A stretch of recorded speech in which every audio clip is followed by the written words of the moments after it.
एक ईमानदार किसान। एक गांव में एक गरीब किसान रहता था। वह बहुत ही ईमानदार और मेहनती आदमी था।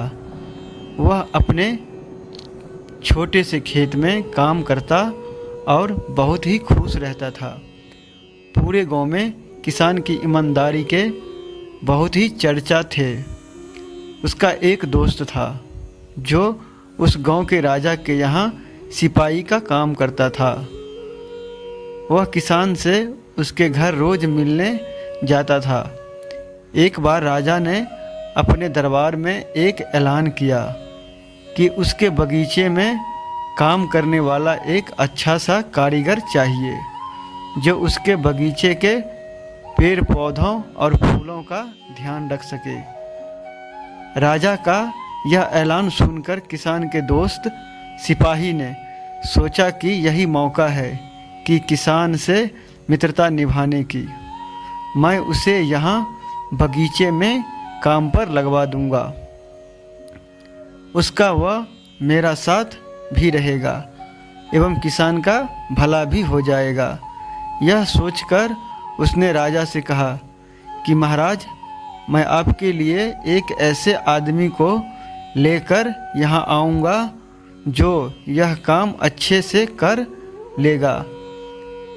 सभी राजा ने उस सिपाही को आदेश दिया कि जाओ, कल से ही बगीचे में काम करने के लिए कह दो।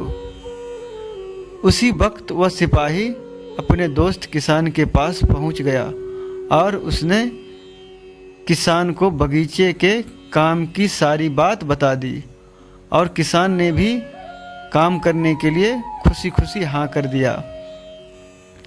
अगले ही दिन अपने दोस्त के साथ राजमहल पहुंच गया। सिपाही उसे राजा के सामने ले कर गया और राजा ने उस किसान को बगीचे की पूरी देखभाल का काम सौंप दिया। राजा ने कहा, तुम अगर पूरी ईमानदारी के साथ काम करोगे तो तुम्हें 50 सोने की मुद्राएं हर महीने दूंगा। किसान खुशी खुशी बगीचे में काम करने के लिए हाँ कर देता है और उसी वक्त बगीचे में काम करने लगा। किसान बगीचे में बहुत दिल लगाकर काम करता था। कुछ दिन बीत गए। किसान ने बगीचे को बहुत सुंदर व हरा भरा बना दिया। राजा को उसका काम बहुत पसंद आया।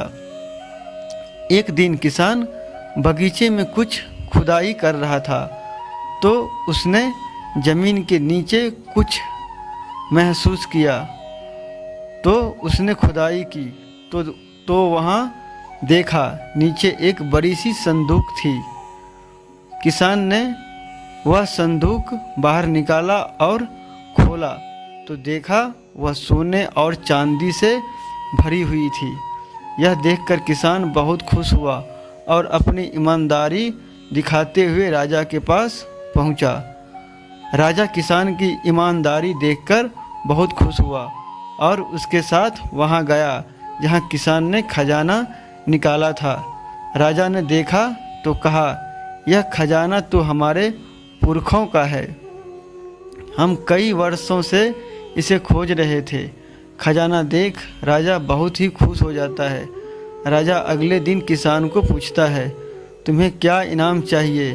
किसान बोला, मालिक, मुझे कुछ नहीं चाहिए। मेरे पास जो भी है मैं उसी में खुश हूँ। राजा उसकी इतनी अच्छी बात सुनकर और खुश हो गया और उसने किसान को अपना मंत्री बनाने का फैसला किया। किसान ने राजा की बात मान ली और मंत्री बन गया। दोस्तों, ये कहानी कैसा लगा आप हमें कमेंट करके ज़रूर बताइएगा।